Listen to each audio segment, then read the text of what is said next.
Вот на сегодняшний день в мире, если говорить про лазерную коррекцию зрения, или вообще про коррекцию зрения, про улучшение зрения,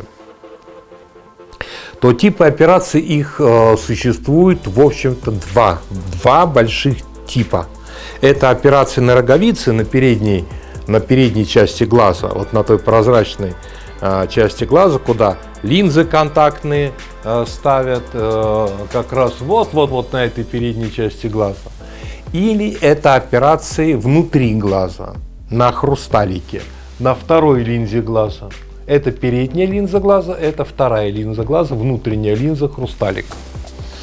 Собственно говоря, вот эти два типа операций, но и иногда комбинации их. Одно вместе с другим, в последовательности определенной. Если говорить про операции на роговице, то это сейчас в основном и, конечно, всегда лазерная коррекция зрения. Сейчас вот те уже насечки, о которых иногда кто-то говорит, вот насечки делают по Федорову. Я сам работал в клинике Федорова много лет, 17 лет, и всю эту историю знаю. Собственно говоря, я сам доктор из России, в клинике Федорова заведовал лазерным отделением и уже приехал работать сюда, будучи опытным врачом, выполнившим многие десятки тысяч операций, сейчас уже больше 40 тысяч уже перестал считать, то сейчас, конечно, идет речь о лазерной коррекции. Если говорить про лазерную коррекцию, то существует три типа операций.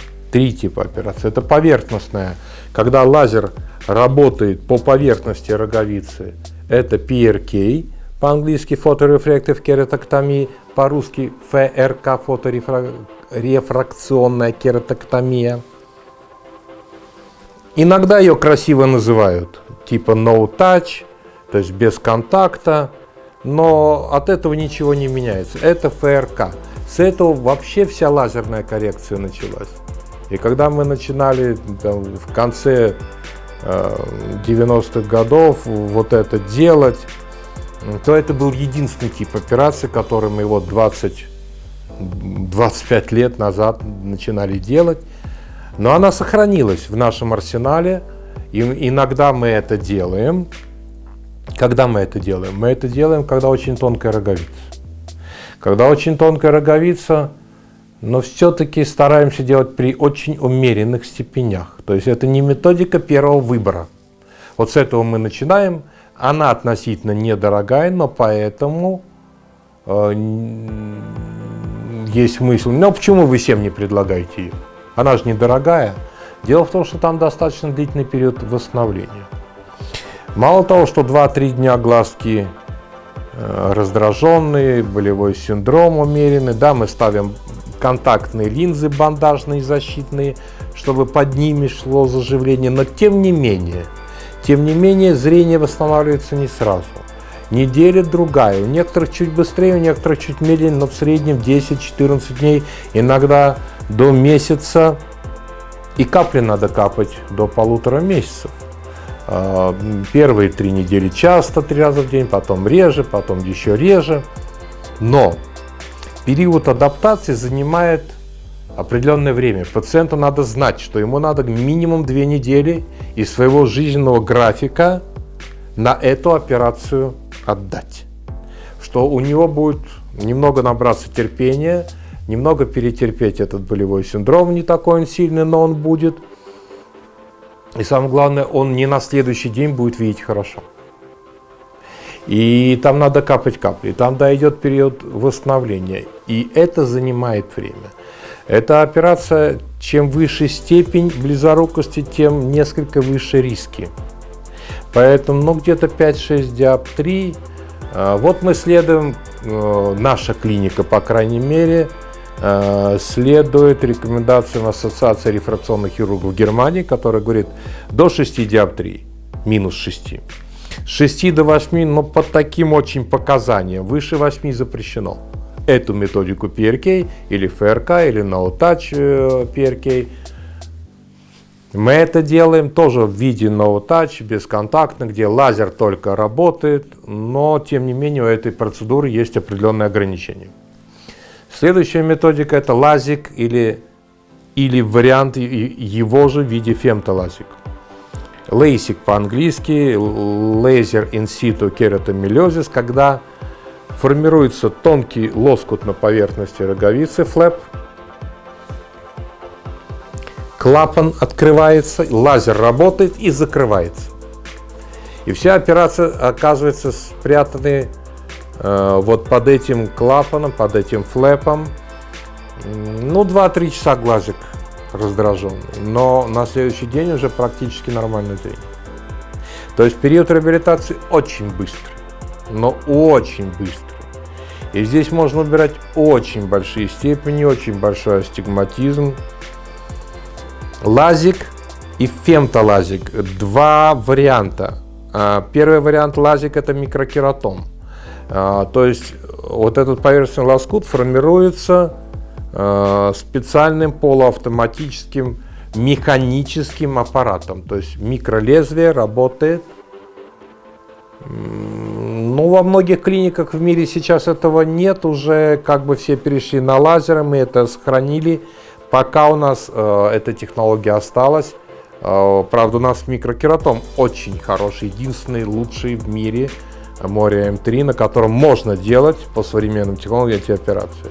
Но тем не менее, показания все-таки уже поджались до -5, -6 при хорошей толщине. Все остальное на фемтолазик, на фемтолазик, по-русски лазерный интрастромальный кератомиоз, где вот этот поверхностный лоскут, вот этот флэп, вот этот клапан формирует лазер.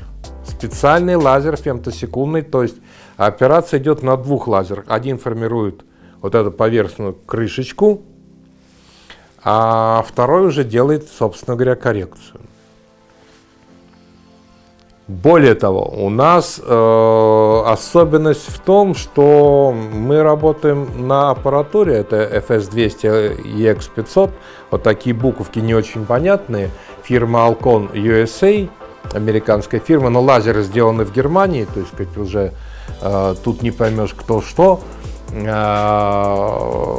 Лазеры сделаны в Германии на заводе Wavelight, фирма американская Alcon принадлежит швейцарской компании Nestlé, которая в свою очередь принадлежит, ну и так далее, так далее. Вот она, так сказать, мировая, так сказать, вот это вот.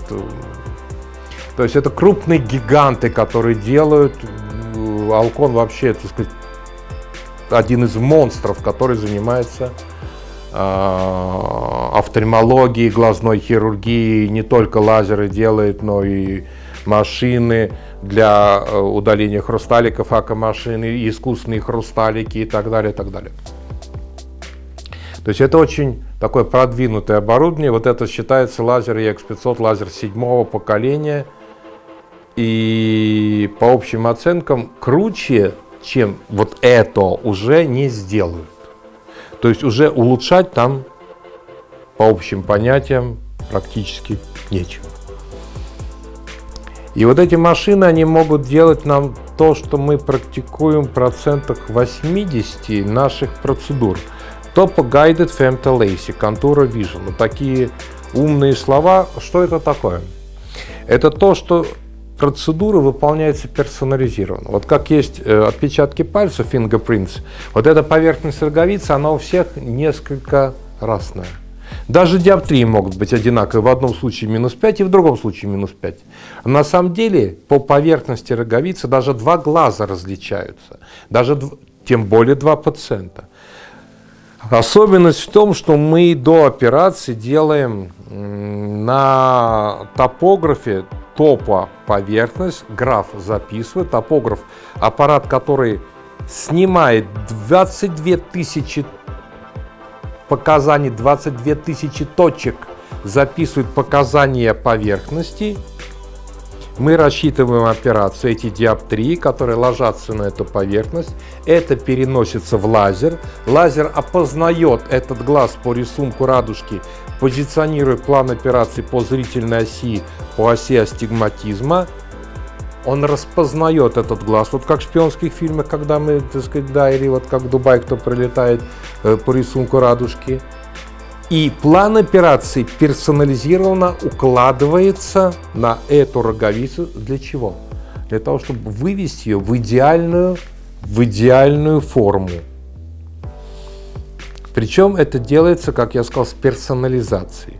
Причем в наших лазерах это делается без дополнительной оплаты. То есть многие лазеры, почему я об этом говорю, многие лазеры других фирм-производителей требуют за это деньги, карточку, включить персонализированные процедуры, и это оплачивает, естественно, пациент. То есть, чтобы выполнить более продвинутую процедуру, Wavefront, например, Custom View.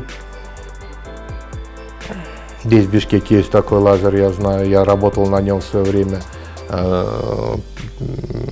15 лет назад в МНТК, в микрохирургии Лазаря Федорова. Я прекрасно знаю эту аппаратуру, вообще практически на всех лазерах, существующих на рынке, практически на всех поработал. Так вот, здесь огромное достоинство в том, что мы не требуем от пациента дополнительных денег. И не говорим, вот знаете, вам бы лучше сделать вот это подороже, но это лучше. У нас такой вопрос не стоит. При малейших показаниях мы это делаем, потому что для пациента это не стоит ничего. Для нас это несложно запрограммировать в более продвинутом виде, там, где это минимально показано. И это огромное достоинство именно вот этой типа аппаратуры, которые мы используем, потому что мы можем делать более продвинутые технологии без дополнительной оплаты для пациента и получать более лучшие результаты. И третий тип операций, который сейчас тоже есть у нас, когда я говорю, это в сети наших партнерских клиник, потому что я работаю, кроме как здесь, работаю в Казахстане, сеть клиник Astana Vision, это 15 клиник, 7 клиник под единым брендом Astana Vision, и там мы делаем Relax Smile. Вот технология Relax Smile это еще более такая изощренная технология. Я не говорю, что она лучшая, нет, это немножко разные вещи. Я говорю, что она чуть другая, что там просто маленький разрез, и внутри роговицы выкраивается фемтолазером линза. И эта линза удаляется через микроразрез. То есть поверхностного вот этого лоскута, крышечки, флэпа нет. Но у технологии есть свои ограничения. Она не подвергается персонализации. Там нет. Это вот, как я сказал, только что рассказывал.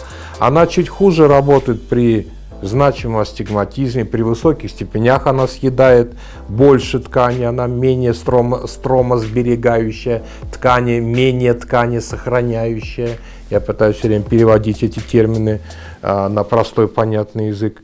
Поэтому у каждой технологии есть свои ниши, но тем не менее часть процедур мы сейчас выполняем по этой технологии, и пациенты, которые желают это выполнить, они проходят обследование здесь, в Бишкеке, они летят в Алмату или в Нур-Султан, Астану.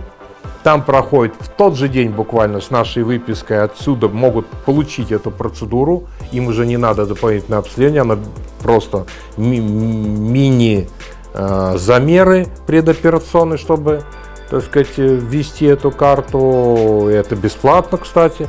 Выполняется сама процедура, естественно, платно, но предоперационное измерение бесплатно. И пациент может потом наблюдаться здесь. То есть в квалифицированной клинике и так далее. Почему мы не внедрили эту процедуру здесь? Естественно, резонный вопрос, и все пациенты спрашивают, а почему у вас нет Relax Smile здесь? Дело в том, что по неизведанным причинам почему-то Relax Smile, этот аппарат сам, VisuMax, не зарегистрирован в Киргизской республике. И это не мы его регистрируем, это фирма-производитель. Его должна зарегистрировать, получить на него разрешение, сертификат, и тогда мы имеем право его использовать. Аналогично нет разрешения и на применение фокичных интраокулярных линз. Это вот второй тип хирургии, когда мы работаем на хрусталике. Когда, все знают, что такое контактная линза. Когда эта линза контактная ставится вот сюда, на роговицу. А есть вариант хирургии, когда мы эту линзу контактную заводим, помещаем на хрусталик и заводим ее внутрь глаза, вносим ее, вводим ее, как хотите говорите, но суть в том, что она располагается здесь, на хрусталике. За радужкой ее не видно совершенно, но она находится там, и этим методом можно убрать огромнейшие степени близорукости. И минус 10, и минус 15, и минус 20, и минус 25. А в комбинации с лазерной коррекцией и минус 29 мы убирали. То есть и реальные цифры, которые в голове просто не умещаются. Что у человека минус 30, и это все можно полностью убрать.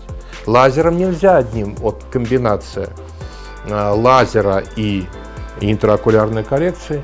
Но вот фокичная линза, к сожалению, тоже не имеет регистрации. Этих пациентов мы тоже направляем в наши партнерские клиники в Казахстан, полностью прообследованных здесь. Другое дело, что эти пациенты проходят тщательное обследование, потому что это другой тип хирургии с вмешательством внутрь глаза, но тем не менее эта хирургия имеет место быть, и вы можете зайти на сайт Star Surgical, это американская корпорация, которая выпускает эти линзы, это опять же USA.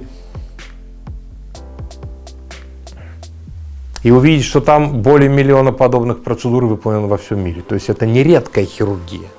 Это хирургия, которая выполнена уже более миллиона процедур во всем мире.